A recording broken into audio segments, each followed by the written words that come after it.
Good morning, everybody. This is Dennis O'Connor speaking from the local radio station in Cairns, Queensland. My program is Awakening in Health, and I am privileged to have two fantastic local people in the studio with me today. One is Frankie Hogan, who has done tremendous things recently in relation to getting a very significant change happening with our local council here. And the other is a real estate agent, Geena Court, who has been very concerned about the way things have been going in our local community here and has actually put herself forward to be on the forefront of fighting against some of these changes, which I think are very, very destructive. So first of all, we're going to chat with Frankie. Good morning, Frankie. How are you today? Good morning, Dennis. Fine, thank you. Thank you for having me. Absolute pleasure. Now, you were kind of minding your own business and a little bit involved in keeping an eye on some of the things going around in our local council. But for some reason, you felt compelled to take a really active role in something that I think is quite concerning in relation to the council. So can you tell us how that came about?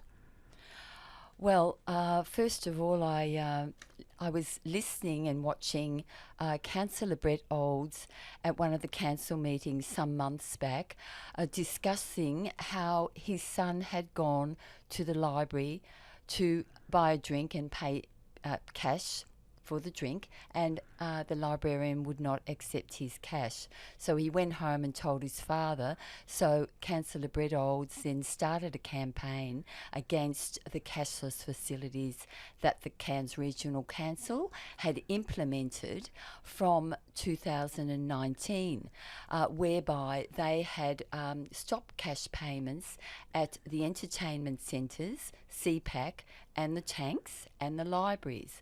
Then on the 1st of July 2022, the council decided to stop cashless payments at the dump and the buyback shop. That's when murmurs of discontent started airing on the John Mackenzie morning show 4CA AM. Then Brett was often on his show as well, so I was keeping track of what Councillor Brett Olds was saying. Okay, that's interesting because I was aware of this trend towards, I guess, local enterprises, local council businesses not taking cash as well, and I was quite bothered about that. But I would have presumed at that stage that this was a decision that was democratically made. How would you respond to that? No, it wasn't democratically made at all. The unelected CEO bureaucrat, Micah Martin, made the decision. Okay, so just hang on one second there. So what you're saying is that we have a mayor here and we elect council members and then the mayor gets elected. Everybody, including me at one stage, would have thought that it was those people who would be making those decisions on our part. So are you actually telling me that there is a CEO who is appointed by the mayor who's unelected that's actually making decisions without the public's knowledge? Well, the public does get told about it because they don't hide anything. They tell us everything. So in what way are the public getting informed? Because I certainly had no idea about this move towards cashless when it started. And the majority of people I spoke to since you were doing your campaign, I would suggest also had no idea. How does that happen when we're meant to get informed of these things? The council CEO did say that the public were informed as on the council's own website, plus community. They do put it on, make community announcements. There is obviously a list of places, but most people that I know never saw anything about it until they went to the dump.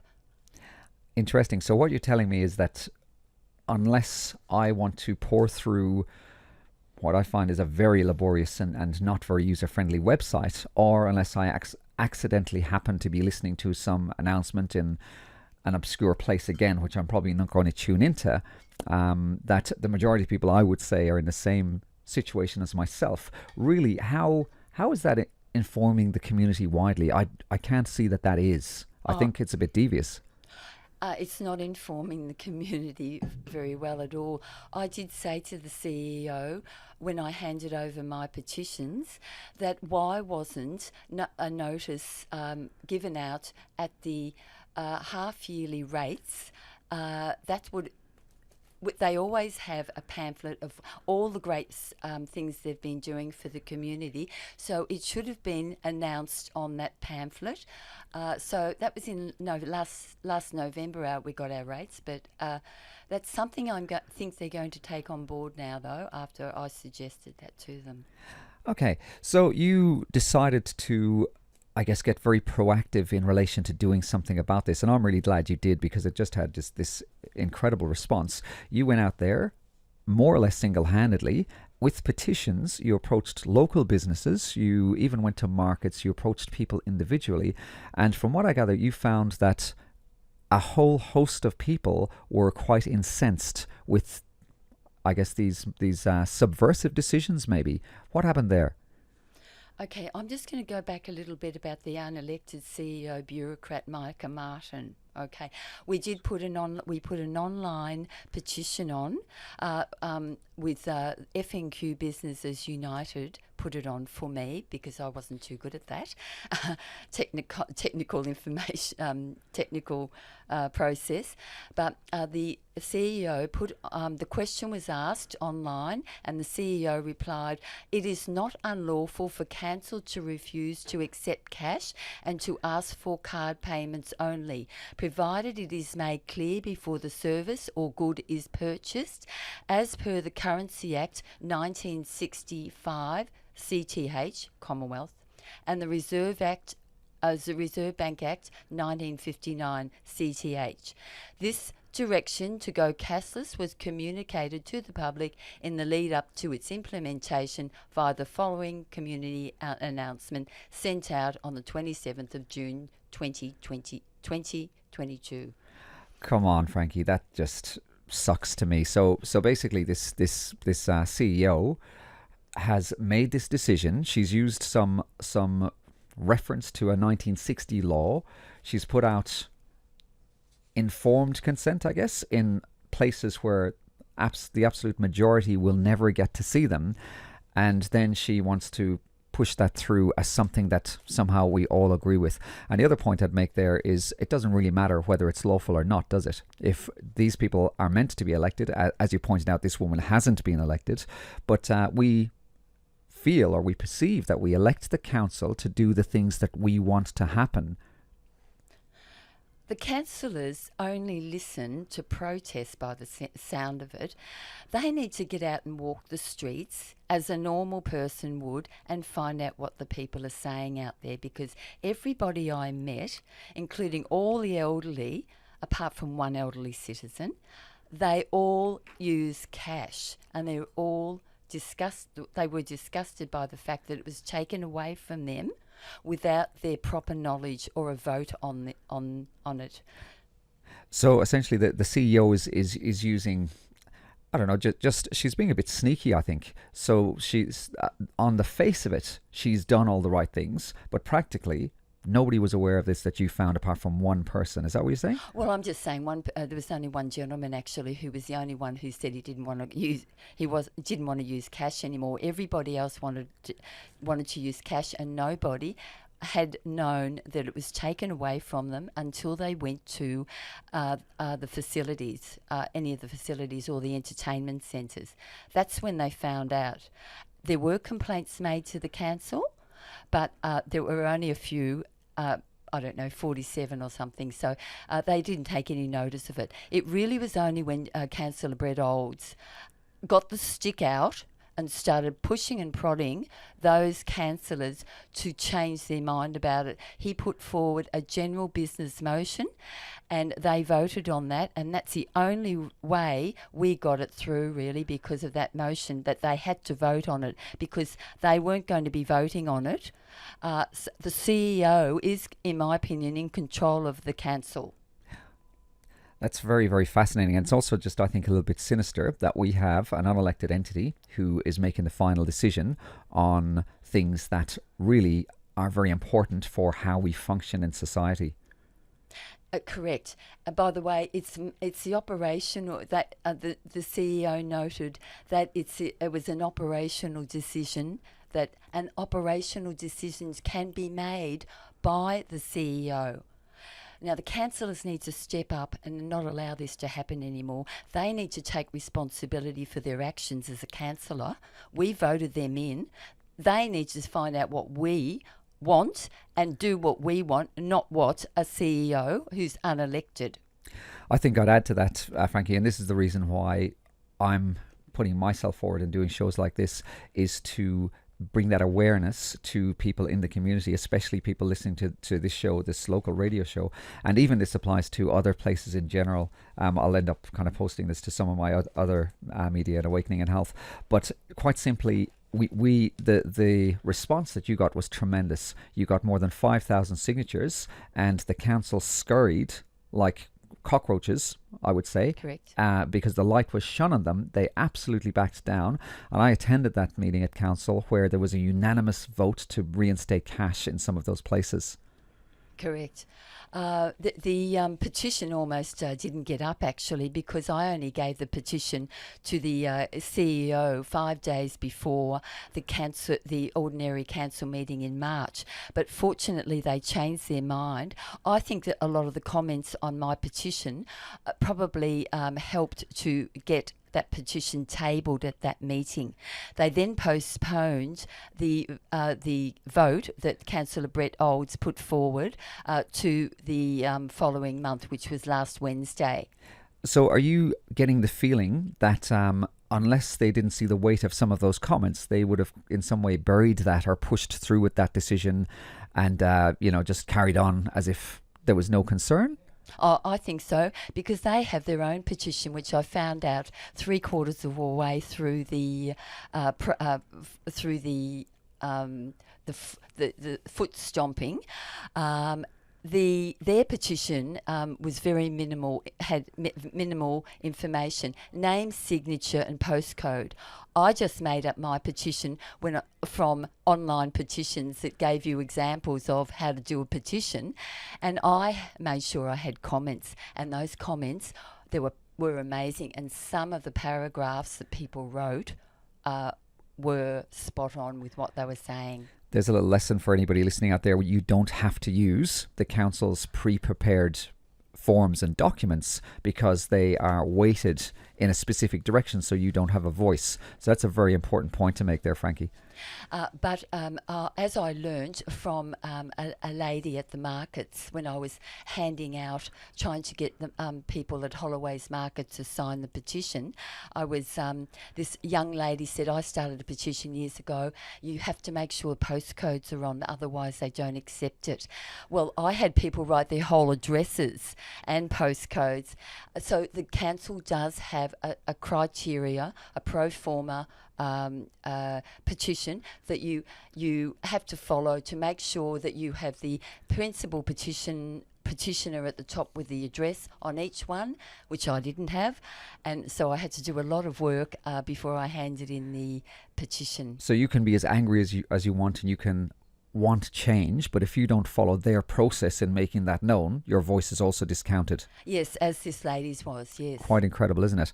We might take a quick break there, and we're going to talk to Geena Court after a little break for music. So you're listening to Awakening in Health on Cairns 89.1 FM.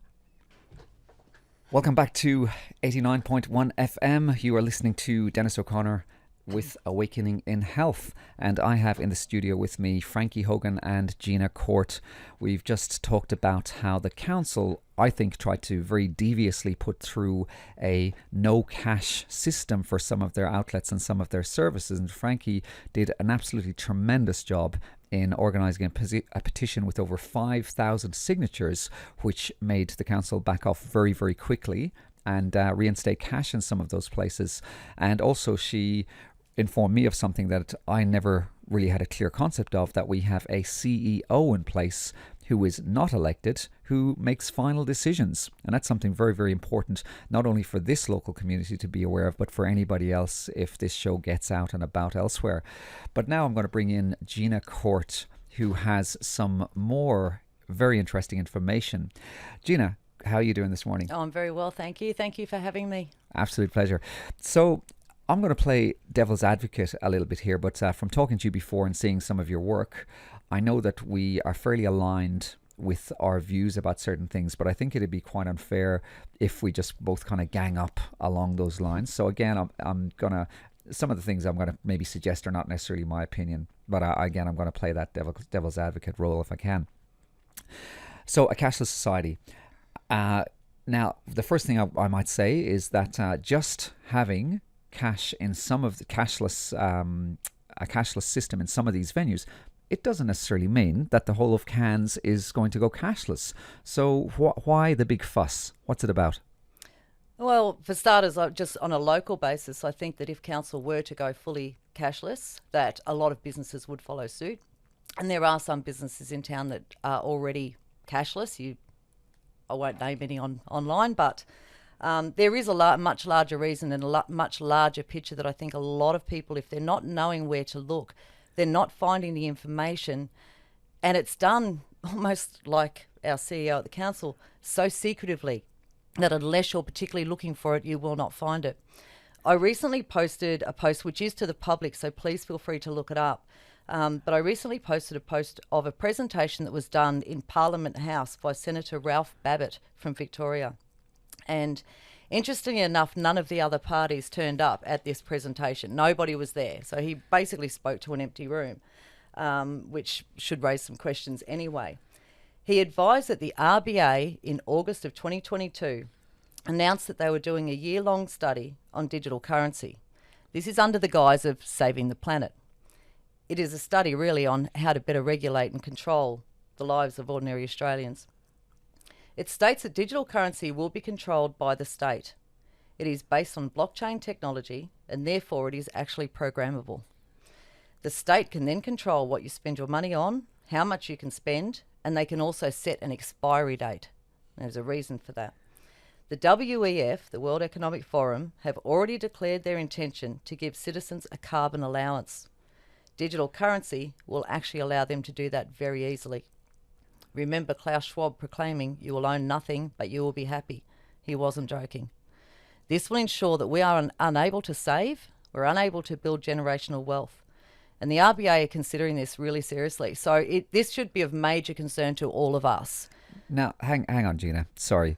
But for the majority out there, that really sounds like a bit of a deep conspiracy. I mean, who? Again, I'm playing a little bit of devil's advocate here, but who the hell is Klaus Schwab? I mean, that looks to me like a meme that just carries no significance. And World Economic Forum, you know, that is that just conspiracy stuff? To explain this on a world level, there are, and I urge you to go and look these companies up. I've actually done this with several people, and I've said, please, go and search these companies. Go and search the banks and look who the major shareholders are. There are 3 corporations.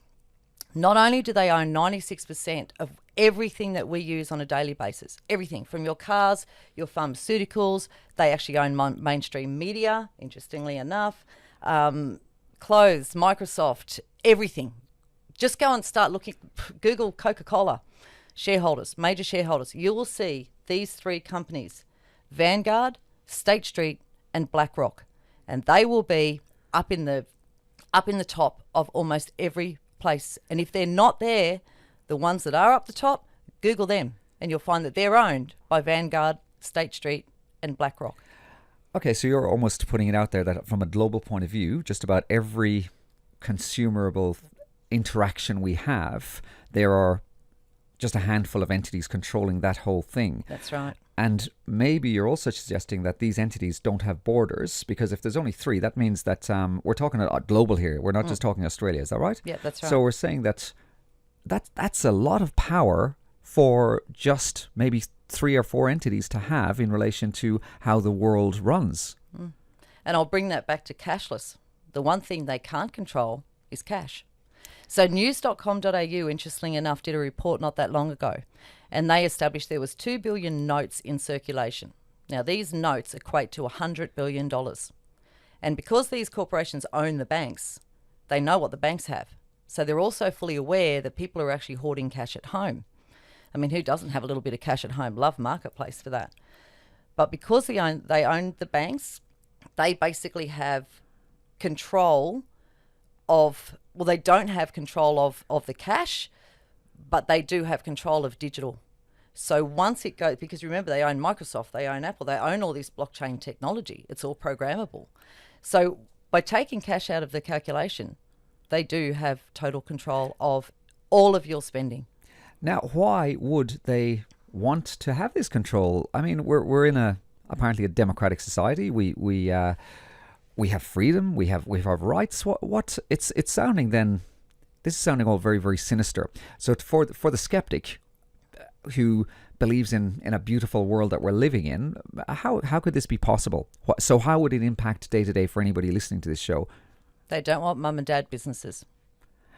They want corporations. Corporations will own and control everything. In the end, their main goal is to have a one world government, and that is exactly what they're setting up. And this brings us into when you start connecting the dots, you start looking at smart cities. They're bringing the smart cities in. Now, well, listen, where's your evidence for this? Because, I'm walking around the street and, things kind of look the same. Or do they? Mainstream media wants you to think that everything is the same. But interestingly enough, I'll just give an example, one little example. I went to a wake recently, and the gentleman who had passed away was Czechoslovakian, and his relative had flown here from Prague. And I got to talking to him because I'm very passionate about what's going on. Obviously, we were talking about the riots in France. And he said, I'm heartbroken and shocked at what your mainstream media are telling you that these riots are all about, the age pension. Who would riot over age pension? It's about the smart cities and the surveillance. So you're telling me that all these massive demonstrations in France, that the media are actually lying to us, and that they're putting it out there that the French people are upset because their pension is going to be delayed by 2 or 3 years. That's but right. in actual fact, that these people are... There's a very large cohort in France that's aware of the attack on their freedom. Is that what you're suggesting? That's right. And even bring mainstream media back to local. In Melbourne, when these protests started, mainstream media showed protesters of about 5,000. There were over 500,000 in Melbourne at that protest. So what you're seeing is not what's really happening. But bearing in mind, just remember, these three corporations own all of mainstream media. Yeah, one of my things that I talk about regularly here, my focus is on health. And just to, I guess, give context, I think that discussing things like this are very, very important because they do impact on our health, because information is very important. And I think knowing some of this stuff, having more control of your own freedom is also very relatable to your health. But when you're talking about the Melbourne marches, for example, which I'm very well aware of, around the same time, we had these absolutely massive demonstrations in London, in Germany, in numerous other countries.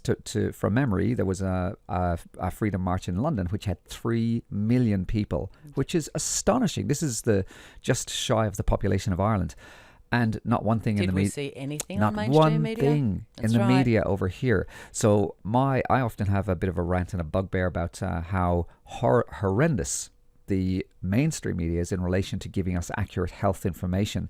Now, I don't want to necessarily go down that track just now, but again, I'm gonna sit in that devil's advocate role. So let's say there is a little bit more control that some global entities needed. Why are you saying that people on the ground here in Australia can be so affected? Where is the precedence for that?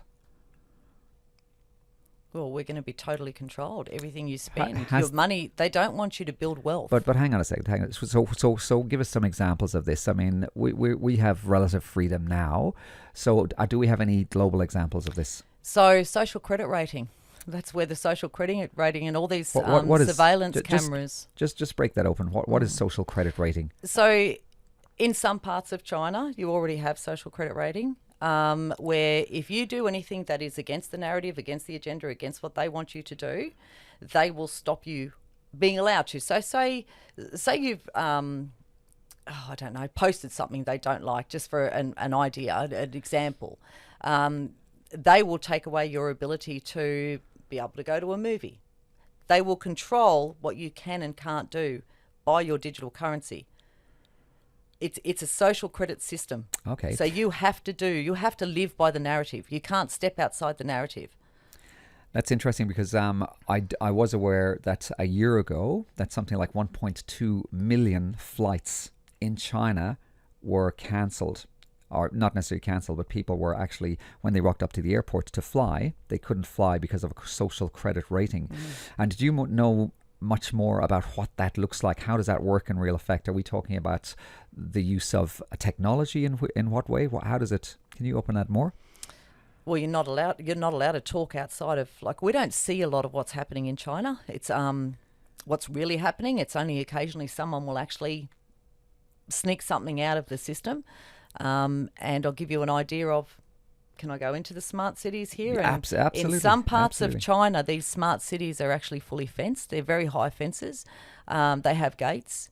They have guards. And you need to ask permission to actually leave your smart city.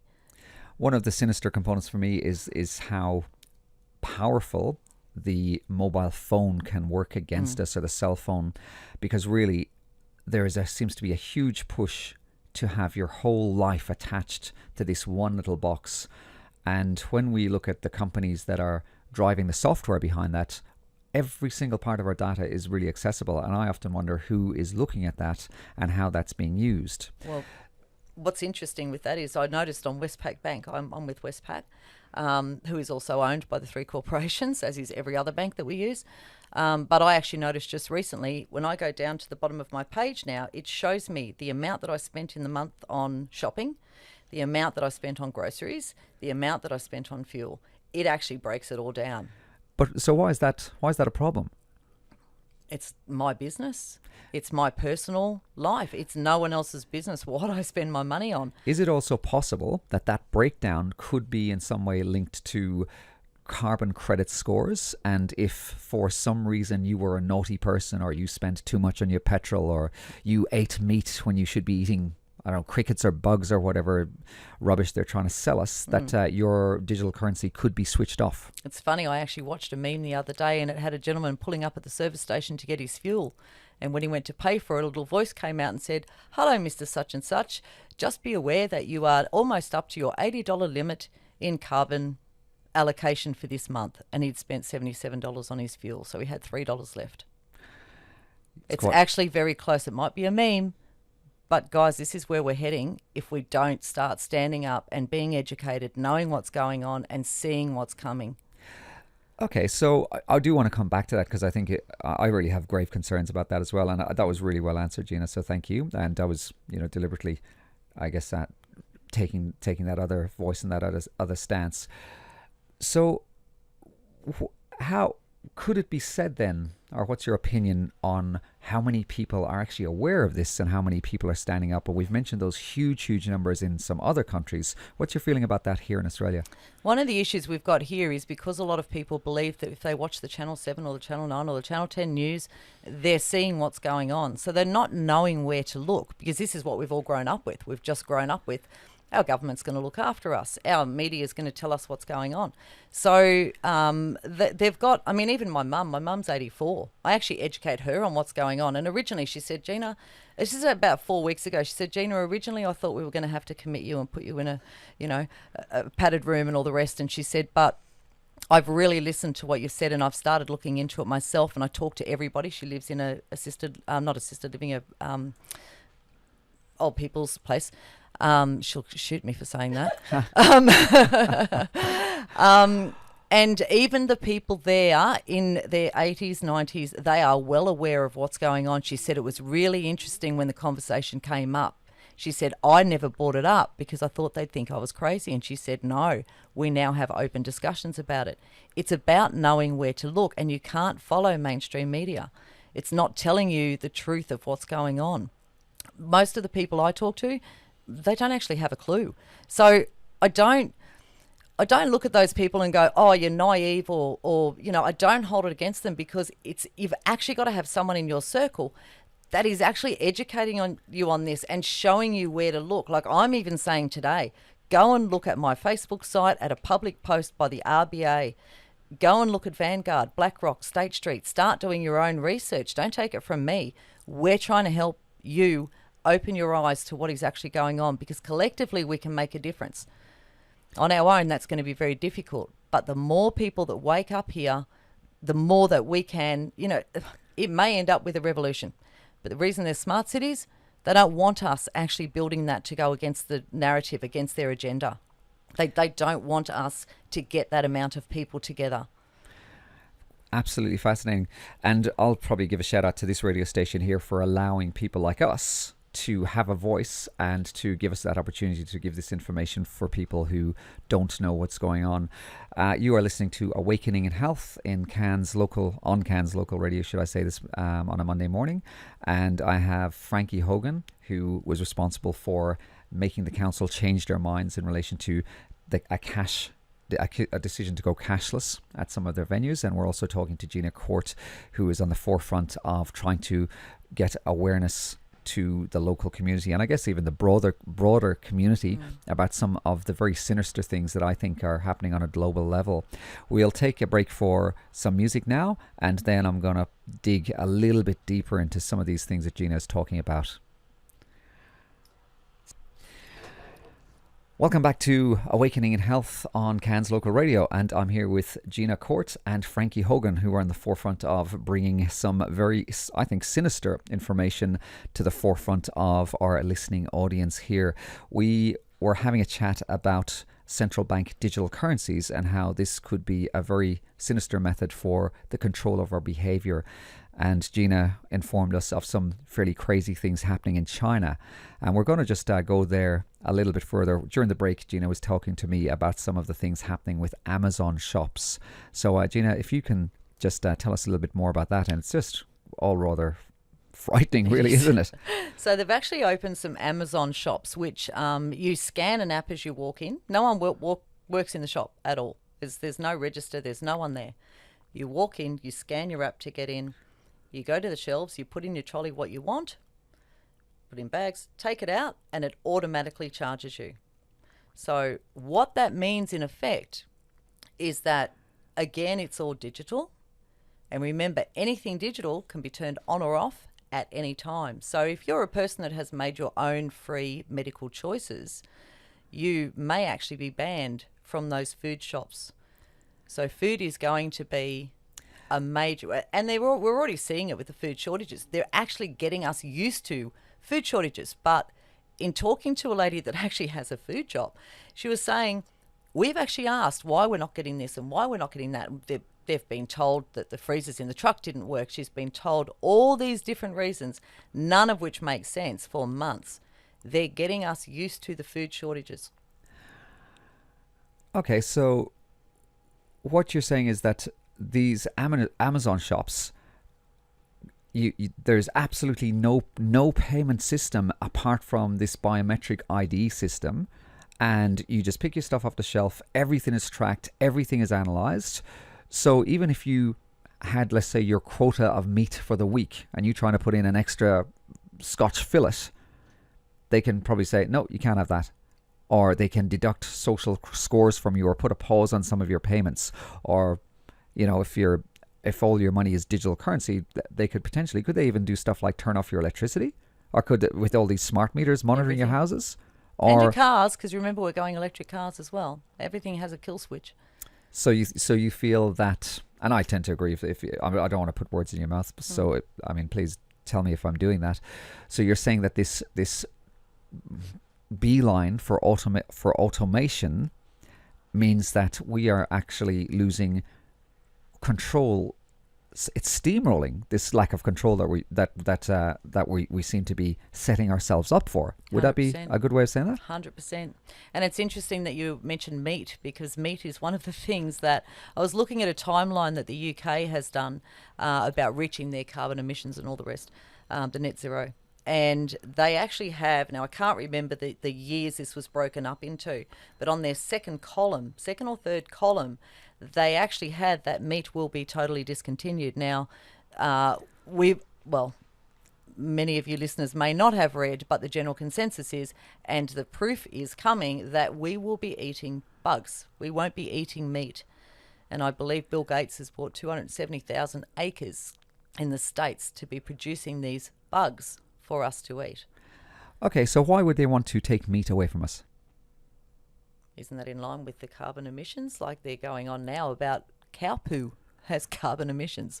And again, just from a health perspective, the majority of people, I would say, without meat, or good meat at least, would be very sick. There's definitely a lot of, and I don't want to wade into the whole vegan, vegetarian, carnivore argument, which I'm happy to discuss on another occasion. But so I would probably say that a sick and unhealthy population that's eating processed foods would be a population that's much easier to control. Would that be right? 100%. And they will control us by the food. If you've got food shortages, you will do anything. If you have a family and you have children to feed, you will do anything to get food for your family. So they will control just simply with food alone. Okay, it's quite profound. It reminds me of, it's almost like a forewarning when we think about books like Brave New World by Huxley. And I think anybody who's listening to this might have a reread, especially if they did it in school. But it sounds like that kind of dystopian future is on the cards. Why would and I use this word loosely, whoever they are, why would they want to do that? It's called the Great Reset. Bill Gates stated many years ago that there were 7 billion people in the world and they needed to get rid of 6.5 billion for the world to regenerate. Are you saying that there is a depopulation agenda? Yes. And you're unequivocal and blunt about that? That's my opinion from what I've read. I've been researching all of this for about 3 years. I actually became quite passionate about it in the early days. And this is going to sound extremely stupid, but I'm going to tell you how I came about it. My son actually showed me The Simpsons. Now, if anyone's followed The Simpsons now, The Simpsons actually had in many, many series. This is years ago. This is before any of this started. The Simpsons actually had all of these episodes that had COVID. It had masks. It had vaccinations. This is way before COVID. These were aired years ago. Now, whether they were based on the Great Reset book that was released, they have been telling us all this time what's happening. But just like the Cairns Council or the CEO in the council, just like the legislation that's happening in Parliament where it gets changed and we don't actually know about it, all these things are happening. We don't see it. I mean, who goes into a bookstore and has a brainwave that says, oh, there's a book out called The Great Reset, I might buy it. This was years ago. It wasn't advertised. I'm going to back you up here, Geena, because I kind of started looking at this stuff a little bit longer than yourself. And I refer in my talks to somebody called Edward Bernays, who happens to be the nephew of Sigmund Freud. And this man was one of the most influential advertisers that I guess the world has ever seen. And his sneaky tactics, he was, for example, one of the people who got pregnant women smoking. He got horrible sugary breakfast cereals as the most important meal of the day. The list of horrible things that this guy put into society just goes on and on.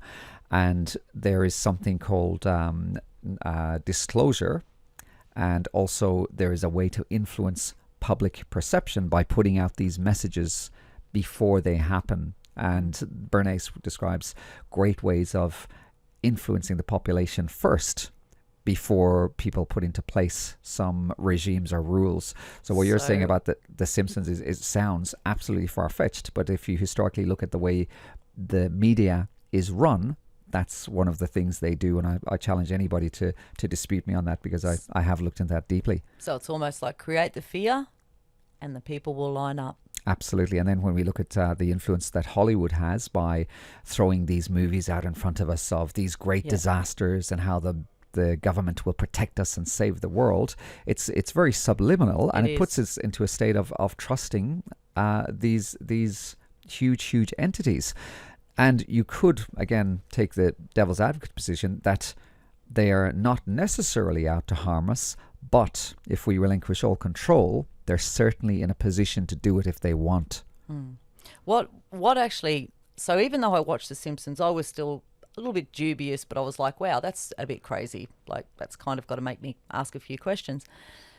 And then I went through all these other things and I still couldn't get my head around how could they get everybody working together. This was governments everywhere. How could they do that? And then I was actually shown this map, and it was based, because I'm in Australia, it was based from Australia, and it showed all the connections. And it was mind-blowing. And that cemented that I need to look into this a lot further. All the connections. And I wish back then I would have saved that. I didn't save it because there was so much that was coming then. Then when I knew where to look, there was all this information coming through. It is mind-blowing, and I know for some people it will be hard to get your head around it. just say, can this actually be happening? I think for me, we kind of live under a bit of a hallucination sometimes, especially with all the things that we're being bombarded with.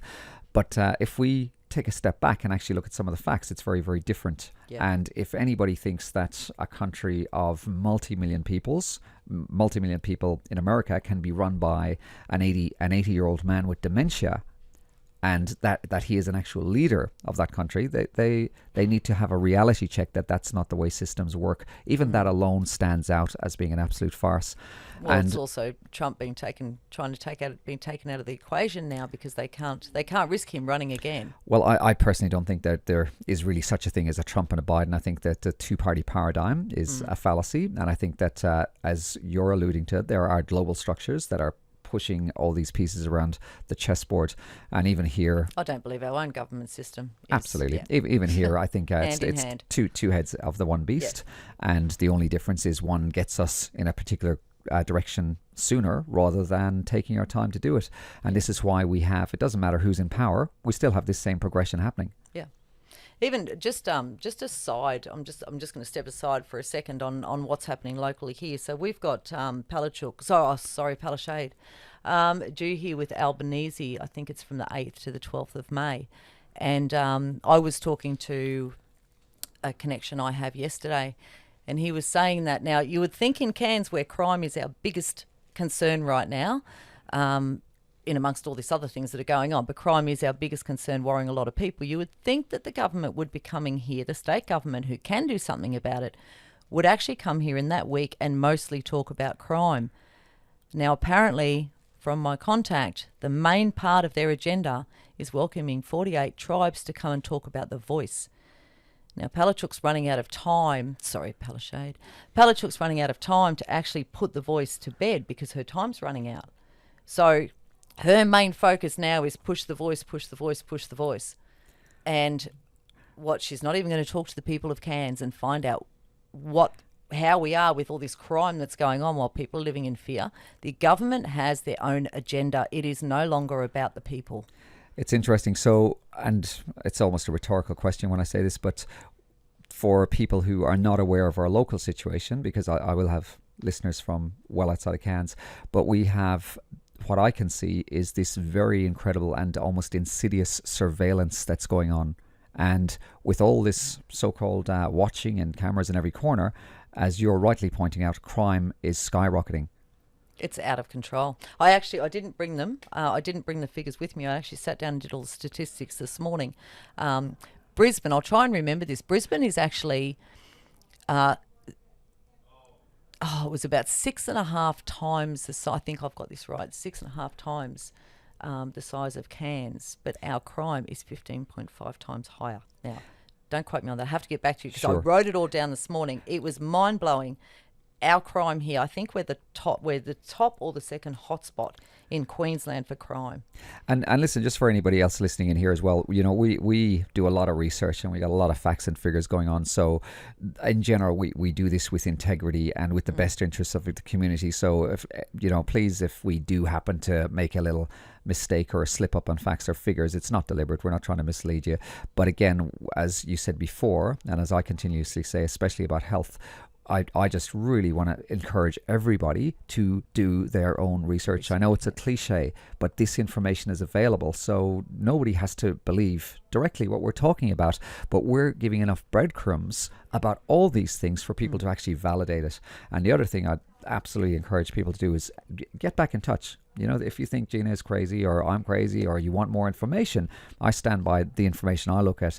And the contact you can have for me is Dennis, DENNIS, at awakeninginhealth.com. And we'll get some of the ways you can contact either Frankie or Geena towards the end of the show. So we're kind of probably got about 10 minutes or so left. But really, Geena, you're painting, and I happen to kind of concur with you, a very, very sinister picture. And I think, and I would like to see this myself as well, more of a shake-up and more people waking up to what's going on. For the people out there who are kind of thinking that maybe we're on the crazy side, where would somebody make a start looking into this stuff? Well, even if you wanted to just confirm what we're saying, go to my website, have a look at the post, Senator Ralph Bebbett. What is your website, Geena? Oh, just under Geena Court. So It's Geena only Court, my personal website, is but that- it's a public post. is that .com or? Geena, G-E-N-A Court on Facebook. I've Okay. just put the post public on my personal page, but it is public, so it will come up. But even go and watch that. That in itself, because it's Australia, because it's the RBA, because this is what they're putting in place now and what they're looking at, which is really frightening stuff. The senator says himself, they will be able to put an expiry date on your money. They will be able to control your spending, how much you spend, what you spend it on. So just because you did read that statement before, so you're saying that specifically we have Australian senators spelling it out that To they an empty Parliament House, mind you. that they want to control our money and Yes. switch it off when they want. That the RBA is looking into it, to doing a 1-year study under the guise of saving the planet. So there's some correlation there with what they're trying to tell us. Yes. That cash is dirty, maybe, or printing cash is going to add to the carbon footprint. What is their rationale as to why you and me, it's okay to sit beside somebody. It's okay to take a plate or a coffee cup from somebody, but for some reason, when it comes to cash, it's going to kill us. Is that what they're trying to say? There is no rationale. There is no rationale at all. And I mean, at the end of the day, again, it's media propaganda. We only have to go back to China when COVID started. Remember all the videos, and a lot of people have forgotten this. Remember all the mainstream media showing us people falling dead in the streets in China from COVID. Remember the fear-mongering that came from that. And none of that is true. We now know that. It's not true. So the proof is actually already there for you to see if you want to see it. You've just got to remember what we were told back then, what's happening now, but now it's taken a whole new turn with this digital currency, digital ID. Now, Townsville is already releasing digital ID. I've got their app there. I haven't downloaded it because I won't go that way. But they are definitely looking at the digital ID, the digital currency, the whole kit and caboodle. Digital ID, is it anybody's business where we go, what we do, who we visit, what shop we go into, what we spend our money on? So Every facet of your life will be controlled and watched. And they've put cameras in residential areas. What for? They're saying it's under the guise of crime, but they're not doing anything about crime. I mean, we've been in a crime crisis for how long? Well over 12 months. I mean, apparently they're having competitions with Townsville on who can steal the most cars. It's happening. I look at Cairns crime alerts every single day, and I just cannot get over it. I actually sit on my balcony. I can hear the cars. It's heartbreaking. This is Cairns. I've been here since 1987. This is our town, and it is going downhill at a fast rate of knots. And while everybody's happy to go to work every day and do your job, everything will be okay. Everyone will look after it. Guys, we actually need you to stand up with us, because this is happening in our own town. It is happening in our own country. It is changing. I urge you, look up Vanguard, BlackRock, State Street. Look up Real News. Start Googling Real News. That's what it's called, Real News with Avi. He shows you some of the things that mainstream won't show you. And I'm sure that you've got other segments that you watch, other pages. Absolutely. And again, on Awakening Health, I actually deliver a lot of this information, Okay. and I reference that. And as you're kind of talking about that, it's all just really quite baffling, isn't it, when we kind of sit back and look at all these things that have gone on in the last, especially the last 3 years. And now I saw something in the Daily Mail, which I keep an eye on to find out what lies they're telling us, about a massive class action in relation to certain medical procedures which were mandated. Mm-hmm. And initially we were told that this certain medical procedure in particular was safe and effective. And it doesn't take much for that, I guess, evidence actually for people to actually look and see the discrepancy or the dichotomy between what we originally told at the beginning of 3 years, and you mentioned people falling down in China, to actually what's being revealed now. So at what point are people going to actually, I guess, get out of that stupor and see the severity or the seriousness of what's going on? There's so many ends that just don't meet, that don't add up. Well, even in the medical records, unexplained deaths in Australia have gone up 23%. Miscarriages have gone through the roof. And I actually was talking to someone personally the other day, a happy, healthy 25-year-old, tried to have a baby for about 9 months, finally fell pregnant. I think she was 10 weeks in and they had to terminate because the fetus wasn't developing properly. These things are happening more and more and more. And these are in people that chose to follow Certain information and advice. certain information that was given to them, yes. Absolutely. And I think it's also quite disastrous for me when I think about it, because I do come from that medical background.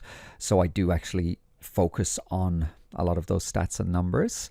And one of the things to be very aware of is that there are absolutely clear signals. Again, we've got to be careful about having correlations or causations, but there's undoubtedly clear signals that show a non-equivocal correlation between certain procedures that were pushed and increases and spikes in certain death rates. And the other thing I'd like to say to anybody listening out there is the reason why we have less and less ambiguity and more clarity on this is because we can do population studies and see different countries that didn't have the same medical procedures enforced, and the all-cause mortality and the statistics there are vastly different.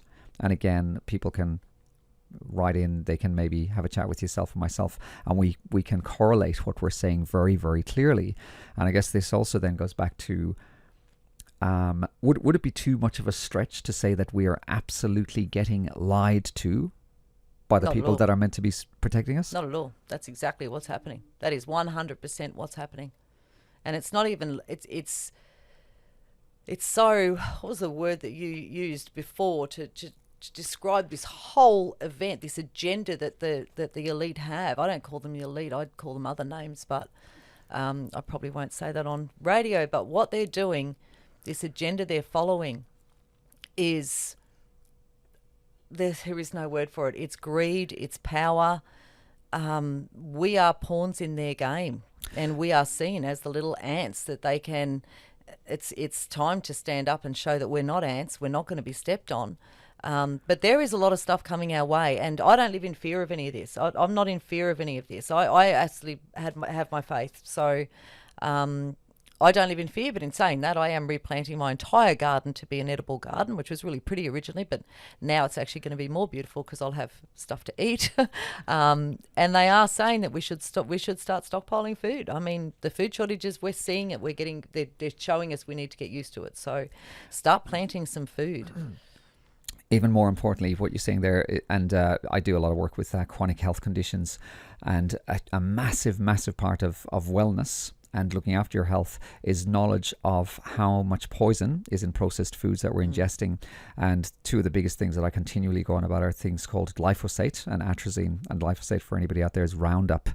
And our so-called fresh and nice looking food in supermarkets is heavily poisoned with this stuff, and some of the science behind how brutal it is absolutely shocking. We wonder why we're having explosions in cancers and different chronic diseases.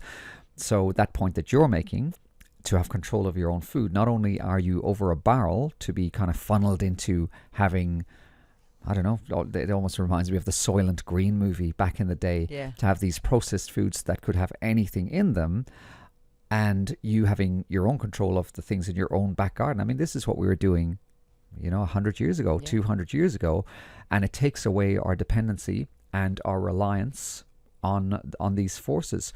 But the other thing I see, which also is a concern, is how it seems to be that these powerful entities are actually trying to outlaw and ban us having our own control over our own food. They are.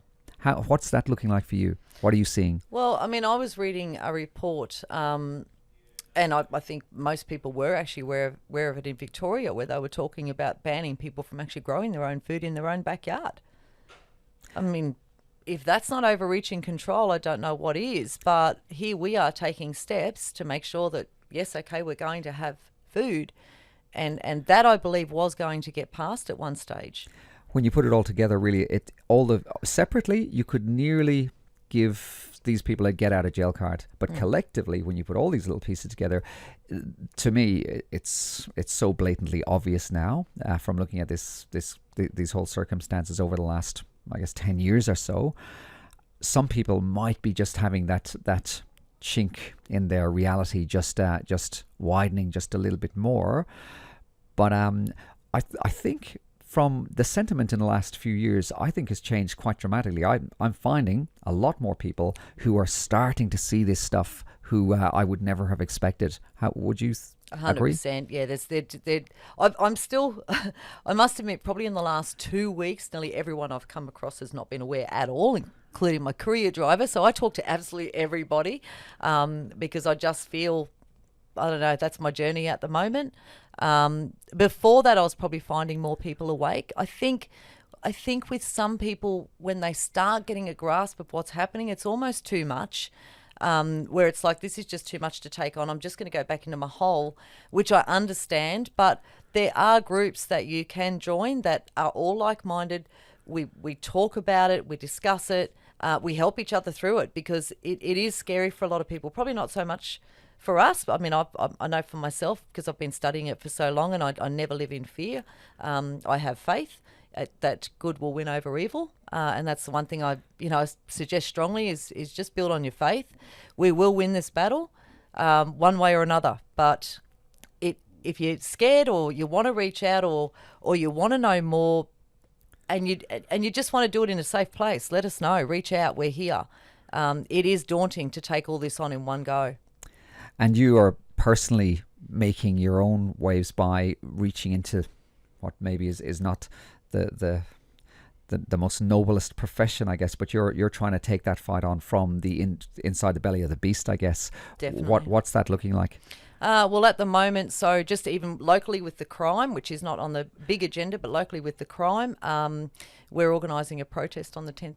So what's your position? You've changed your career direction a little bit with this, haven't you? No, I'm still real estating, and I'm still doing renovations for people, because that's my other passion in life that I love doing. So now I actually do renovations for clients. So Sure. It's just that this is so important. I can't just bury my head in my job and go, okay, I'm just going to leave everybody to it, do your own thing. That's not how I roll. I've always cared about the people. I feel very passionately about what's happening. So I'm not giving up my career. No, I still have that, because I still have to eat, even though I'll be able to eat out of my own backyard soon. But it's not grown yet, so I still have to keep working at the moment. But yes, I am very focused on what's going on. So I've had it in me since I was a little girl that, I don't know. So this is my journey.